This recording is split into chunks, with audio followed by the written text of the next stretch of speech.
Ayon sa ating source, si Sandro Marcos mismo ay nagdadala ng mga kababaihan na nireregalo nga dito sa sa mga kapwa niya senador at dinadala pa sa condominium, binibigyan pa ng condominium. Yung pa yung taga-wakwak? Yung ba yung taga-wakwak? Kasi meron kasing nagpipid sa akin na kapitbahay nila sa wakwak. Oh, wow. Ano to ba? Ano to current ito? Nag-feed sa iyo? Yes. Oo. Oh my God. Meron kasi akong taga-wakwak daw, kapitbahay. Ano to? Yung nagpo-nagaganon? Yes. Yeah. Alam mo, agent, no, ang daming issue talaga. Alam mo ako, kasi hindi nakilala mo ako nung na-release ko yung yung PIDEA leaks eh.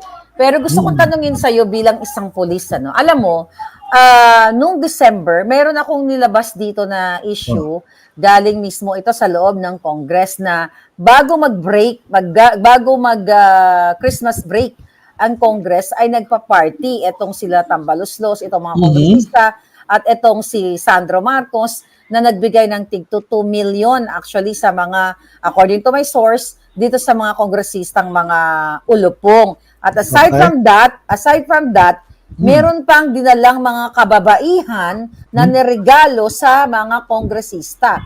Niregalo, when you say regalo, is chokchalos. Oo. Yeah. Niregalo as gagamitin doon sa parang sa sexual makatuwid. Sa makatuwid. Tsokchakan. Yun po, ibahin ko na lang yung salita ko. Kumbaga, ginugaw, okay? Ginugaw nitong mga kongresista mismo na dinala doon noong December para gamitin o samantalahin ang mga kababayan. I think itong mga babaeng ito siguro yung trabaho nila or they're desperate. I don't know. Basta yun lang yung nakarating na information na in-expose ko in December. Kaya galit na galit ako kasi 2 million pesos each ang binigay dito sa mga kongresista. Regalo nung Pasko. Galing sa pera ng bayan. Ang bayad sa? Para maliban, iba yun, ibang pagbayad sa chukchak, para i-push nila ang charter change. Kasi during that time, hindi pa na-booking. So, 2 million, regalo ng Pasko, para i-push ang charter change, and plus babae, para chukchak chenes. Sorry, ito ba yung tinatawag na People's Initiative? Yes. Daw, na ginagamit nila na isa sa mga provision ng 1987 Constitution, na kung hindi man doon sa yung taong bayan through doon sa People's Initiative. So yun yung time na yun ng December. Kasi bilang isang pulis, gusto kong tanungin sa'yo. Ikaw ba naka-experience bilang isang pulis nung panahon mo, meron ka bang mga operation na ganito, let's say politiko o celebrity o whoever na ibinibenta yung mga kababaihan mismo sa mga politiko. Di ba high crime din ito, JM? Oo, marami kami na-encounter na ganyan, na pinare-regalo yung mga babae. May mga, may mga operation kami dati, na yung mga babae, nire-regalo, kapalit ng pera, May mga iba, ang front, mga, dance group, papunta ng abroad o merong domestic at saka international yung iba ginagamit sa mga showbiz kasi yung mga ganyan meron talagang parang sila kumbaga sa manok para sila may poultry parang gano'n nag-aalaga sila ng mga babae para i-build up nila siyempre ang pag-aalaga sa mga babae may mga overhead din kung kasi magastos, pakikis-kis mo yung balat niyan, patatangusin mo ilong niyan, patatayo yung body niyan. Kasi may maganda, pero kulang sa dibdib. Pinaiineksunan niyan, gano'n pinaayos talaga, Meron kasing babae na, true experience ko as, criminal investigator, na na-encounter ko talaga yan, na, maraming ganyan. At sa totoo lang, kahit na nung nasa PIDEA, na-encounter din namin yan dahil nga yung iba nagagamit as drug mule. Kaya may mga reported na personalities or group or entity na nag-engage sa ganyan. Yung mga babae nila pinasisikat at ito ikinakasa sa mga businessman O sa or mga politiko. politiko. Oo. Depende mas nagkakaroon ng pangalan yung babae o yung grupo, tumataas yung yung presyo. Presyo. Tumataas niyan. Basta nagkakaroon ng pangalan, tumataas. Kasi ang babae makikita mo wala namang trabaho pero can afford siya magkaroon ng kotse, cellphone, yung mga high-end na cellphone, pati kondo, 'di ba? Wala namang trabaho. Ang ang buhay lang niya magsayaw o kumanta, 'di ba? Oo, oo. So kung titingnan mo kung magsasagawa ka ng background investigation, talagang una nakasama-sama yan later on hihiwalay na yan nakakondo na siya, may nagpo-provide na kaya na, can afford na siya. Saan kinukuha yung perang ginagastos? Kaya may mga may mga identified kami na mga handler niyan na May mga nahuli kayo noon. Hindi nahuhuli Yung iba Identified. kasi, meron kasi na hindi sinasadya, masasagasaan, hindi course of ng surveillance Mahahagip nyo, sino itong kasama na ito, ganyan, ganito, sa grupo ng ganito yan.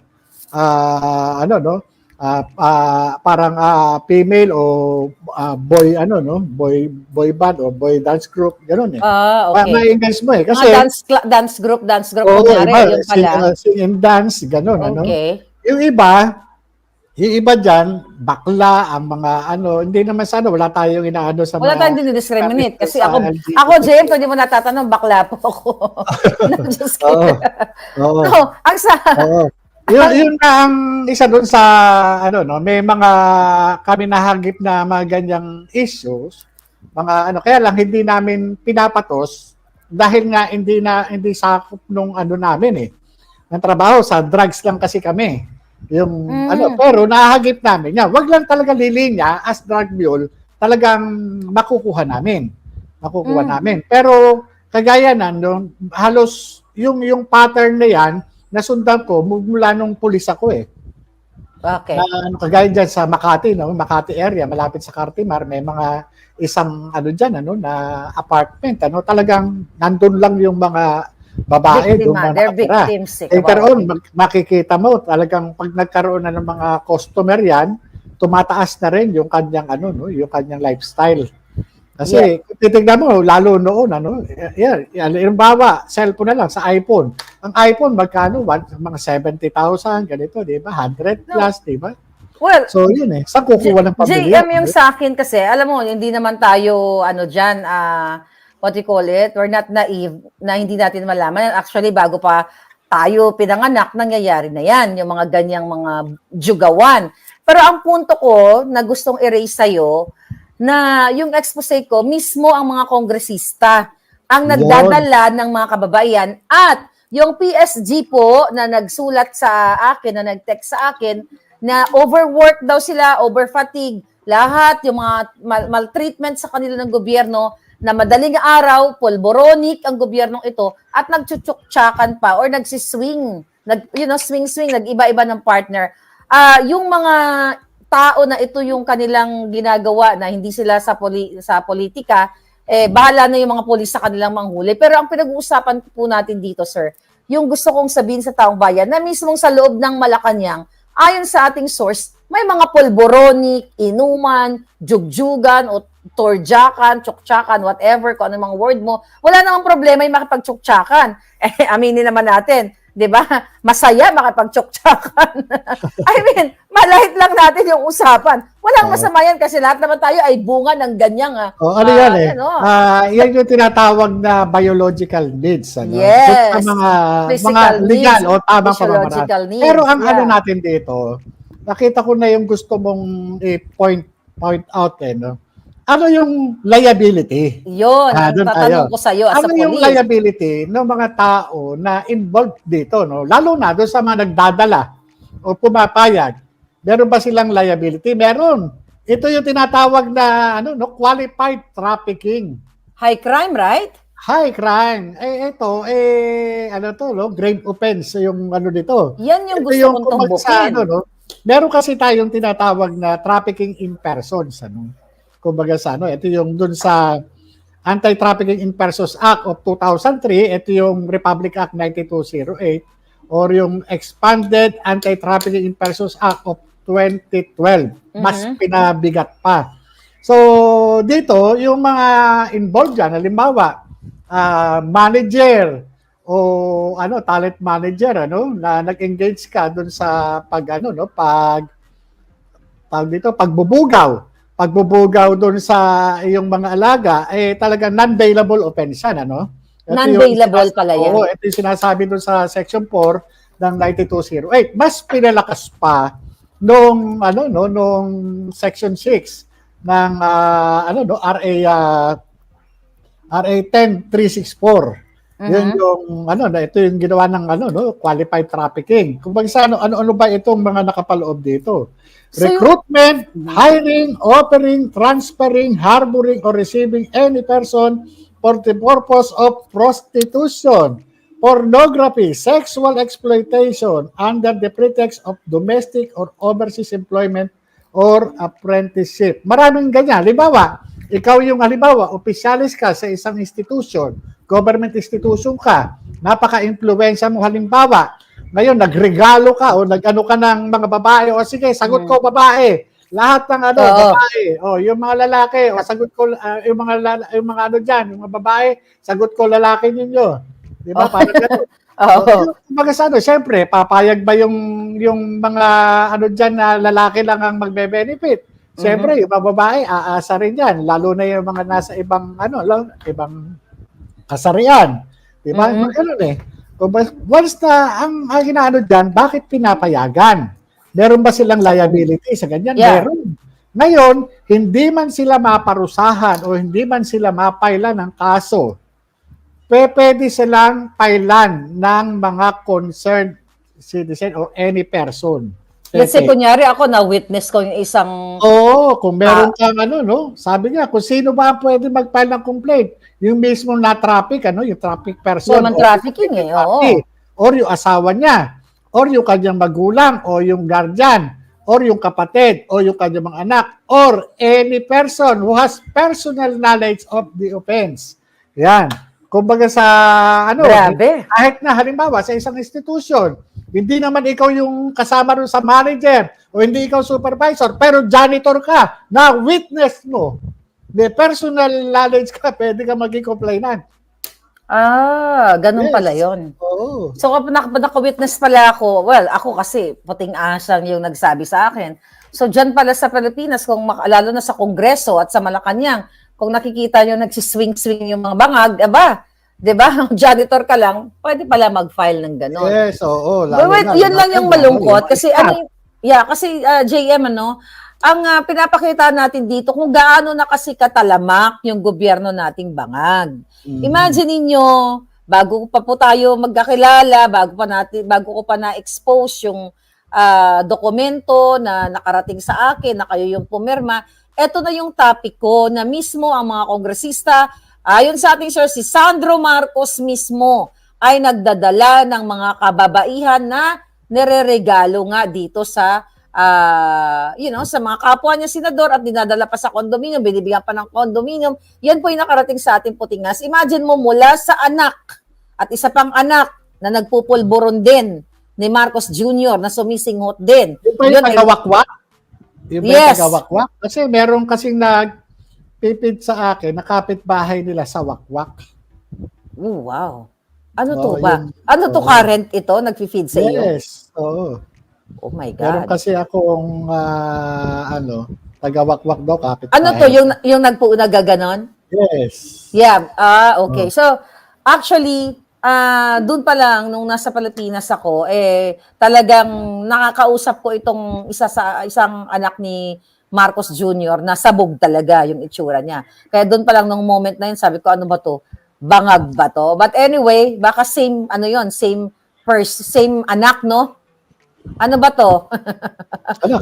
Guessing game. No? Parang gusto ko guessing game. Kaya nakita sa akin yung litrato pinadala sa akin eh. Baka naman. JM, baka naman. Baka naman. But anyway, grabe nga mga kababayan, saan patutungo ang bayan natin kung mismo ang anak anak ng presidente, anak ng first lady sangkot sa smuggling, kidnapping, pagpapanalo ng mga loan bettors, mismo nagpupulburon din, nagbubugaw ng mga kababaihan. Kapit bahay ko, Ano sabi? dati anak niyan, sa kondo sa Wakwak, Bukaring Bangag. Mukha rin bangag. Kaya nga, alam mo, talagang grabe yung issue dito, human trafficking, smuggling, kidnapping, kinuha na nilang lahat. Wala wala silang pinalagpas. So, kaya nga, by the way, JM, pinasalamatan ka ng Maisog, New York, at doon sa kanilang placard, meron doon Justice for Agent Morales. Alam nyo, talagang gusto ko talagang samantalahin ko rin pasalamatan yung ating mga Filipino community, lalo na yung Sara Duterte supporters ng New York, yung mga convener ng Hakbang Maisog, New York, sa pamumuno nitong si Attorney Arnedo Valera. At yun din talagang napakaganda nung ginawa nila, talagang napaka-active ng participation ng Filipino community. Yung panapasalamatan ka rin nila, At yung ang maganda yung naging mensahe din ni Attorney Vic Rodriguez. Yes. Sa talagang remarkable, Talagang kumbaga talagang marami rin namumulat eh. At ito rin talaga yung purpose natin, hindi lang yung hindi lang expose, kundi talagang mabihisan natin ng proper knowledge yung taong bayan. Na ano ba nangyayari? Ano ba ang gagawin natin? Ano ba ang participation namin dito? Kagaya niyan, yung mga sinasabi natin na pagkakaroon ng pulburon at saka tsuktsaka issues, lalo na sa mga government institution or installation, ano ba ang magiging parte ng isang ordinaryong mamamayan? Diba? Ito ay napakalaki ng magiging parte ng isang ordinaryong mamamayan na hindi ko mga congressman o mga senador yung mga nandyan. Huwag tayong papayag na manatili sila sa mga kabalbalan. Kasi tayo bilang ordinaryong mamamayan, nagbabayad tayo ng tax. Kita nyo, tayo, yung mga sweldo natin, merong mga may mga withholding tax yan eh. Hindi pa natin natatanggap yung sweldo natin, bawas na yung mga taxes natin. At yung mga taxes natin, yan din yung pinansusweldo sa kanila. Kaya, tungkulin din natin na mag-share ng mga information, lalo na doon sa mga kabalbalan na ginagawa. Diba? Ngayon, i-empower na natin ng taong bayan. Palakasin natin. Bigyan natin sila ng ng karunungan na malaman nila kung yung kapangyarihan nila. Hindi ko mo janitor ka diyan, hindi ko mo administrative staff ka diyan sa wala ka ng karapatan. Meron. Padala nyo rito kay Maharlika yung mga inyong mga nalalaman, yung mga sikreto. Wag lang talaga yung mga sikretong para sa yung may kinalaman sa national security. Pero yung mga kabalbalan, alam nyo yan. Alam nyo yan. Kung pwede yung i-email yan kay Maharlika. At para at least, yan mga ginagawa nila, matigil. Tignan nyo kung paano umasta yung mga yan. Akala nyo, pera lang. Kaya nga tama yung yung ginagawa na hindi mo pera yan, group. Hindi mo pera yan. Hindi mo pera yan, group. Kumbaga, talagang doon nakikita yung MOOE, yung inaano na. Kasi yung MOOE, panggasto sa opisina yan. Ang ginagawa ng mga opisyalis ng gobyerno natin, ibinubulsa. Ipinambabayad para doon sa diyan sa Quezon Avenue, pumupunta rin sa mga tantaran diyan, makikita mo, makakasabay mo pa nga yung iba't ibang tao diyan na matataas sa gobyerno eh. 'Di ba? Yung MOOE na dapat pinambibili ng computer ink, yung pinambibili ng mga bond paper, yung tignan niyo diyan nagagamit. Di ba? Dapat panahon para magkaroon tayo ng kaayusan sa ating pamahalaan. Well, hanggat bangag ang presidente natin, wala pong maayos, JM. So, may nag-comment kanina, ano ba yan? Sabi ni Palangga, chok-chak sa wakwak. Tsoktsakan sa wakwak. Oh. Tapos sabi ni Den Scorpion, ma'am, traffic na sa daan, traffic pa ng laman. Ayun, Good oo. point. Ayun na nga. Kasi ang issue dito, Dens, yung gobyerno natin na lahat ay sinalunan nila lahat ang kasamaan.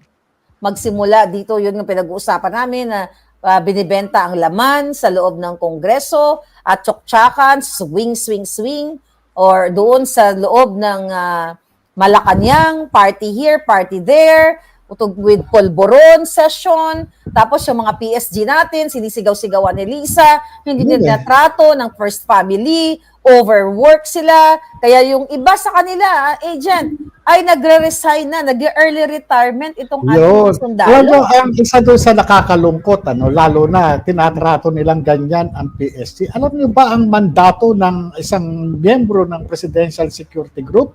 Ang number one trabaho niyan, saluhin yung bala ng first family. Yung bala na intended para doon sa first family, yun ang kanilang mandato, saluhin yun.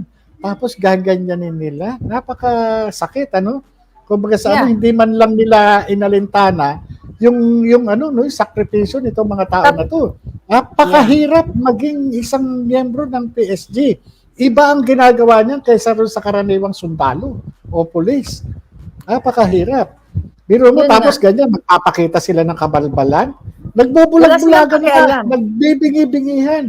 Pipi na nga yung mga yan, bulag, pipit, bingi. Di ba? Yun lang kasi mandato nila yun, proteksyonan yung first family. Pero, maging naman sana sila, maging professional man lang sila doon sa pagtrato sa mga PSG natin.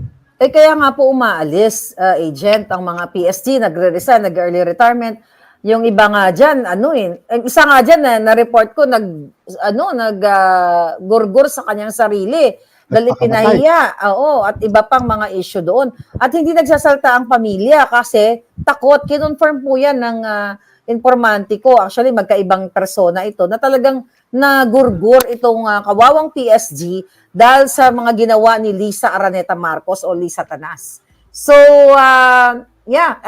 napakalungkot na nasa kadiliman talaga ang gobyernong ito. Kaya naman tama talaga yung hakbang ng Maisog. At gusto ko rin kunin yung iyong opinion dito sa, may nag-comment kasi si Cynthia Katabay, na 90 billion pesos na pera ng PhilHealth ay nilagay sa more, quote-unquote, noble cause daw ng PhilHealth at ito ay order ng Malacanang. Sino pa order niyan? Si Lisa at si Marcos Jr. Imagine nyo, 90 billion pesos po, pera ng PhilHealth members. Ano yun? Dinivert nila? Gano'n na nga. Yung pondo, hindi kawawa naman yung mga yung mga Pilipino na umaasa lang doon sa benepisyo ng PhilHealth, lalo na sa pagkakasakit. Di marami na namang ospital ang mae-estapan ito. Marami na namang medical professionals ang hindi mababayaran pagka ganyan na nagkaroon ng diversionary ng funds. Kaya nga yung mga members, kaya naman pagpunta nila sa ospital, hindi rin sila tinatrato ng mga hospital dahil siguro sa kadahilan ng hindi sila bayad. O anong ginagawa ng ombudsman? Ano ginagawa ng COA? Wala bang motopropyo ang ombudsman para mag-conduct ng investigation? I hope meron kasi si Spokes Harry Roque talagang isa sa mga nag-aaklas diyan. Pagdating diyan, ang sabi nga niya kung yun daw ang gagawin niya sa huling buhay niya, ipaimbestigahan itong 90 billion na to ay gagawin niya. Pero ito lamang ay pinapakita natin sa taong bayan. Ito na po yung mukha ng bagong Pilipinas. Bagong bangag na mga mga politiko sa Pilipinas. So, it's so sad kasi grabe, tayo dito yung mga biktima. Ikaw, biktima. Hanggang ngayon, wala kang security. Tapos, kinuntem ka ng ganun-ganun na lang. At walang kadahilanan. So, na-contempt ako sa kapritsyo lang nung Reyna. Oo. Diba? Reyna ng mga Reyna ng mga ahas. So far po ba may nag-email sa iyo or something for the next hearing para sa mga susunod? Wala pa. Gawa ng, ang natatandaan ko lang ay bago, suspend yung investigation, antayin munang gumaling yung si ano no, si James Kumar.